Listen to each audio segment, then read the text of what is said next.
I would like to take the few minutes that I have with you to describe the way our organization came about. I think since our organization is all about civic empowerment, and what we're missing in the countries that we're working in is all about civic empowerment, that possibly that model, that the way we came about and the way we work might be a useful example of civic empowerment. For one thing, we are a partnership of 20 autonomous organizations, independent organizations at the grassroots on 3 continents. Many of the organizations are in Muslim majority countries, but we have others around the world. The assumption upon which our partnership is built is that togetherness and dialogue and communication is the essence of collaboration. That's why we actually didn't begin with a mission statement, with a vision, and then go and choose people who believe the same thing. We came together first, and together we developed what it is that we think is wanting in the volunteer, in the NGO, in the civic scene, and what would help, what would be useful. And so in that process of dialogue, which began at the Beijing conference in 1995 and took until 1999 for us to come to a common vision, we had a certain number of assumptions. One of them was that, as you saw in the film as well, that the underlying challenges that women face around the world are very similar, and that they look different because of the cultural context and the degree of development and the history of each society, but underlying, it's more or less very similar. Everywhere, almost everywhere, social institutions are based on the basis of hierarchy, up and down, and patriarchy. Men at the top and younger men, first older men, younger men, and then all the way down, and women at the bottom level. And we also discovered that this kind of thing, which shows itself in every structure of society, whether it be the relationship between husband and wife, in the families, in communities, institutional levels of economics and employment, at social and political levels, it's always hierarchical, top-down. There are certain people who need to be in the know. Why do I have to do this, whether you're a child or a student or an employee? Because I tell you so, is the answer usually. And what we want to do is to try to change that way of relating together. This is something that we've come to call changing the architecture of human relationships. That is, instead of this top-down, to work horizontally, to work together, to dialogue and communicate, to allow everyone to have a voice and to have a choice and to be able to communicate that. And we have discovered that once that is done, not just talked about, but actually done, people come up with the most extraordinary, innovative ideas. They get a sense of agency and commitment. Collaboration becomes hugely more possible and positive, and inclusion in all areas becomes a lot more likely. So this is what the essence of our work was done. And it came also from the understanding that in order to change from cultures of hierarchy to cultures of participation, we need to change that essential way of cultural expression. That culture change is at the bottom of it all. Because if you look back, we see that whenever change has change in freedom, in terms of human rights, in terms of equality, has happened, it has required change of culture. Because in earlier times in history, every culture was autocratic, dictatorial, every culture had exclusion of a lot of people who are not us, who were the other. And as time passed, we were able to learn to change that culture to a culture of rights, going from certain titles, certain entitlements, who had the right to say how others should live, to individual rights, an individual having rights and choice. If you look back, you see even as late as the modern times, when we had the French Revolution, we talked about fraternity, equality, fraternity, brothers, not sisters. When we came to the American Revolution, what we had, all men are created equal. And even not all men, all white Protestant men who are landed. So it took a while, before all meant everyone, and even today, it still has a long way to go before we have everyone. But it took all the way until the 1960s, where Black Americans and white Americans could even sit together.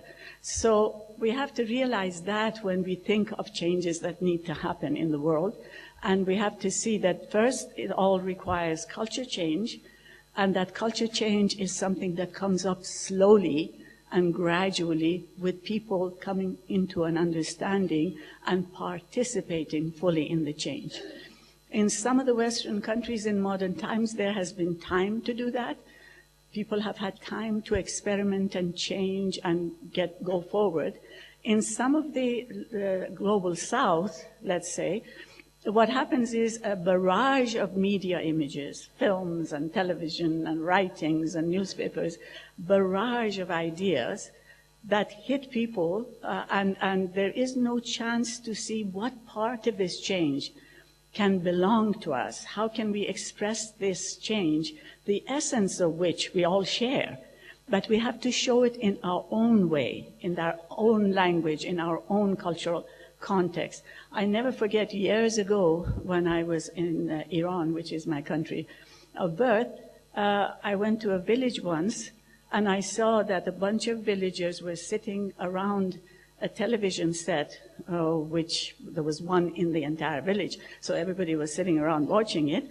And the film they were looking at was Ingmar Bergman's film, Through a Glass Darkly. And I mean, the villagers had a very nice narrative. It had nothing to do with Bergman's film, but it was a very nice narrative of what's happening, who's doing what, and whatever. So this kind of exchange much more quickly happens today. And what we want to do is to be able to, and this is another piece of the work of our organization, is to get the feeling of individual rights and freedoms, the commitment to those rights, which is universal. Every one of us has worked in every kind of group, at grassroots all the way to grass tops. Whenever we have a meeting and we just ask ordinary women who are not particularly into these things, ask, what do you want for your daughter? Or what do you want for your son? Which is easier than what you want for yourself, because women are used to saying, oh, I don't want anything for myself. But if you say, what do you want for your child? The things that they enumerate almost exactly duplicates the Declaration of Human Rights. Everybody wants rights. Rights are universal. Nobody says that I don't want a right to hold a job or marry the man of my choice or get a divorce if I have to, etc., or travel freely. Everybody wants those rights. There's no relativity there, unlike sometimes we have been told that they are Islamic human rights and they are whatever kind of rights that are specific to us. That's not really the case. Everyone wants the universal rights, but how you express your rights, how you give, which priority you give to which ones are most desperately needed right away, this becomes something that has to be contextual. So our organization works on that basis. It works on the basis of together developing tools for learning, which are generally helping people learn to dialogue, learn to build consensus, learn to think of initiatives for their community, learn how to actually articulate what they want and gain a following, mobilize other people, how to convince other people that this is the right thing to do.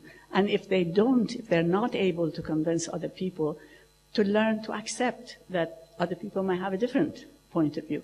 So together we develop these learning tools for leadership, participatory leadership, for political participation, for working against violence, and other tools that our partners seem to need. But then they get tested and they get contextually, culturally adapted to the circumstances in which they work.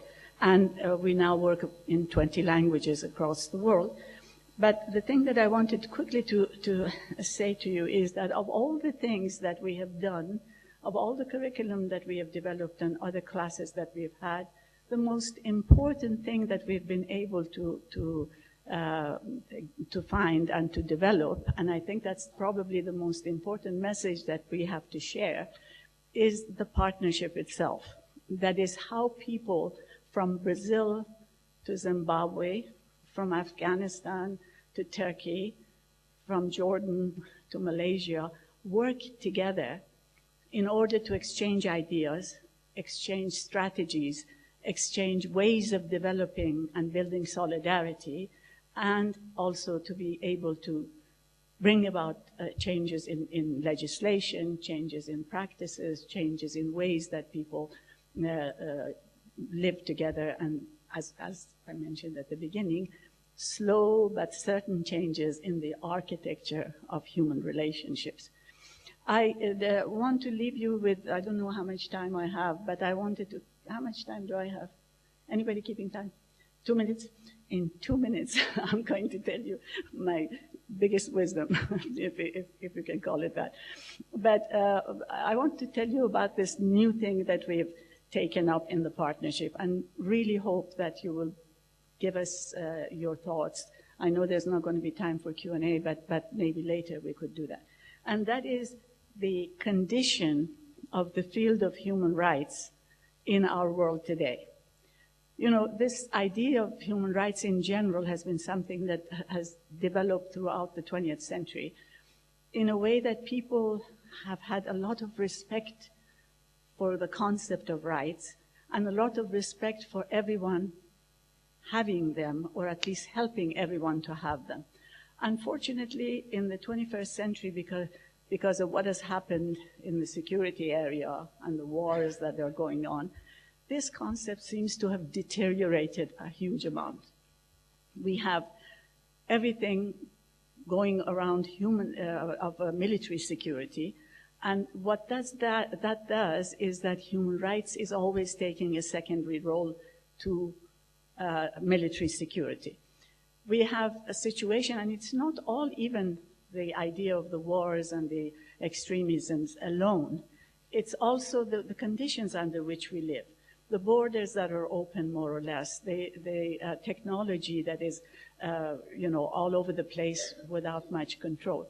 And everybody's privacy is at everybody's control. Sometimes governments take huge advantage of that, but sometimes even private forces do that. It's not even just the governments. So what we would like to do as a partnership, and we would love for you to give us support, give us your ideas, give us whatever you think might help, let's rethink the concept of human rights in the 21st century.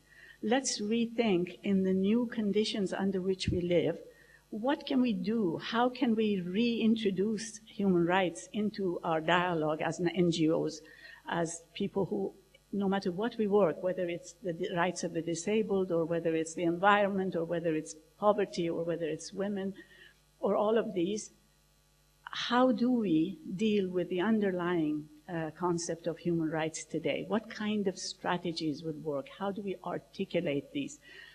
Alerts and the kind of thing we used to do, where shaming governments doesn't work because it's not always governments who are abusing our rights. How do we reintroduce this conversation, and how do we reintroduce strategies to fight for rights, no matter which area of rights any of us are working in. We're going to have a conference in March in New York in conjunction with the Commission on the Status of Women at the United Nations on this topic, where we're asking speakers to come and address that. We're producing another documentary like the one you just saw or saw portions of on human rights, and we also are producing an advocacy manual, which is yet an idea because we're waiting to hear what people have to say, how to shape that manual. And once we do that, it's all going to be in multiple languages again everywhere so that people can participate and help and support and change as they wish. So with this, I will leave you, and thank you so much for giving me this opportunity, and please help with the human rights concept. Thank you very much.